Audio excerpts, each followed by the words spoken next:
Hi, welcome to the channel about investments in mutual funds.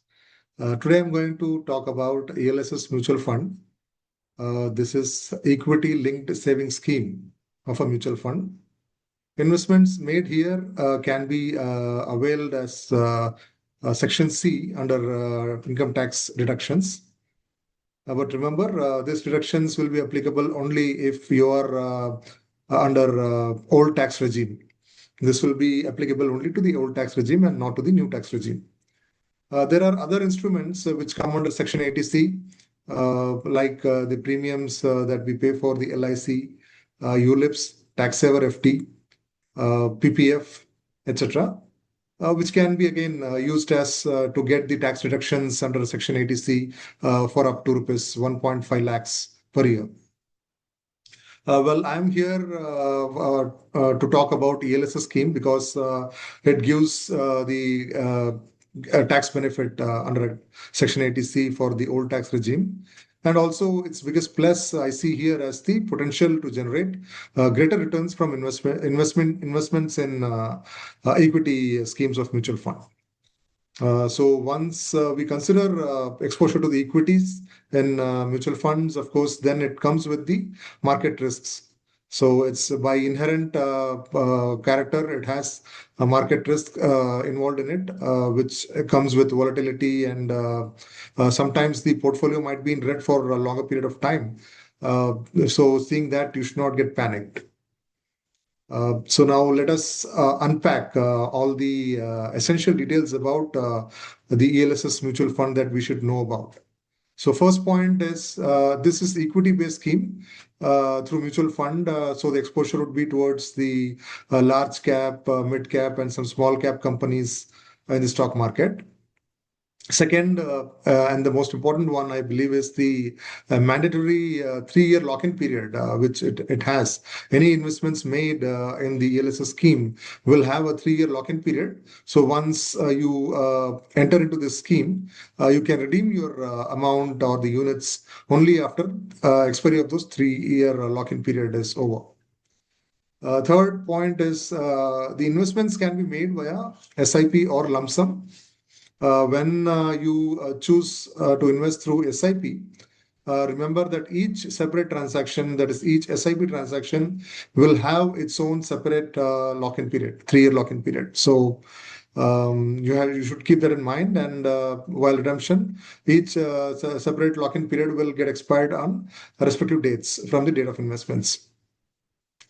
Fourth point is the total of rupees 1.5 lakhs will be eligible for the tax deductions under Section 80C. So it is the same for like the other tax instruments which comes under Section 80C. And fifth point is the gains or the profits that you make from this investment. That is, once you redeem after 3 years, and the gains that are made out of this investment will be taxed as per the equity category in mutual fund. So naturally, since you will be crossing 3 years limit, it will be coming under long-term capital gain. So that will be it will be the tax calculated will be like 1.25 lakhs. In excess of 1.25 lakhs, whatever amount is, that will be taxed at 12.5%. So that is the LTCG calculation. So these are the basic things that we need to understand and know about ELSS mutual fund. And now let us see how this ELSS scheme fares against the other investment instruments, like we discussed about other instruments. So we'll go one by one about that. So first one, we'll consider PPF. It is nothing but Public Provident Fund. This is a government-backed instrument, so it's very safe, and it generates a return of around 7 to 8%. So apart from that, this has a longer lock-in period of around 10 to 15 years. Normally, if for any partial withdrawal, you have to wait for until 10 years. Only then you'll be eligible to take partial withdrawals from PPF. So overall, it is illiquid for a longer duration, and the returns is also very modest to around 7 to 8%. So second instrument we will consider is tax saver FD. This is very safe instrument, but the returns here will be further lower than what we saw in PPF. It is about 6 to 7.5%. Uh, so that is much lower for the investment that you make. The third one is the ULIP. ULIP is nothing but a unit-linked insurance policy. This is a mix of insurance and investment, which comes with some costs which are normally higher than the costs that you incur in mutual fund schemes. And also, it is a bit complicated since it is linked to market. It also has the market risk associated with it, so that the returns will be based upon the market performance. And then finally, we come to ELSS. ELSS is equity-based scheme. Of course, since it is equity-based, it comes with market risk and market volatility. But however, in the longer period, it gives a decent return. On a conservative estimate, we have seen that ELSS schemes have performed pretty well and given returns up to 10 to 15% in the range. So these are the basic comparison between the ELSS and other the Section 80C instruments. So amongst this, if you see clearly, ELSS fares pretty well in terms of the returns, and overall, since it has 3-year lock-in period, amongst these other categories, it is the shortest lock-in period that we can consider. So, considering this, I have made my own investment in ELSS and also redeemed that for testing purpose. So now let me share my screen with my investments that I have done.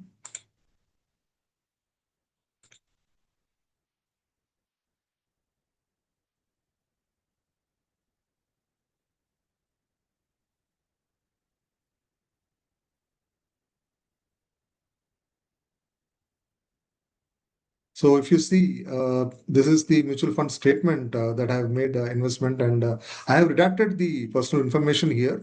I have made investments in Quant mutual fund. The scheme name is Quant ELSS Tax Saver Fund Direct Plan Growth. The investment I made in the year 2023, February 9th. I started with 5,000.